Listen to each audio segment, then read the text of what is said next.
Hi, welcome to our channel. என்னடா வளையலாக வச்சுருக்கேன் பார்த்தீங்களா? இன்னைக்கு வளையல் கலெக்ஷன் தான் பார்க்க போகிறோம். ஃபர்ஸ்ட் இந்த லக்ஷ்மி பேங்கிள் ரொம்ப சூப்பரான பேங்கிள். இது அப்படியே கோல்டு மணி தான் இருக்கும். நான் வந்து ஃபர்ஸ்ட் நான் கொஞ்சம் கோல்டு மணி இருக்கிறது தான் நான் போடுவேன்.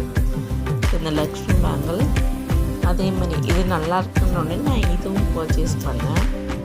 வெண்ணிலவு சாரல்லி வீசும் குளிர் காதல்லி இது வந்து ஆசை வந்து ஆசை தீர ஆடுகின்ற ஊஞ்சல் அதோட கொஞ்சம் பெருசு. இது பார்த்தீங்கன்னா கொஞ்சம் பெருசு.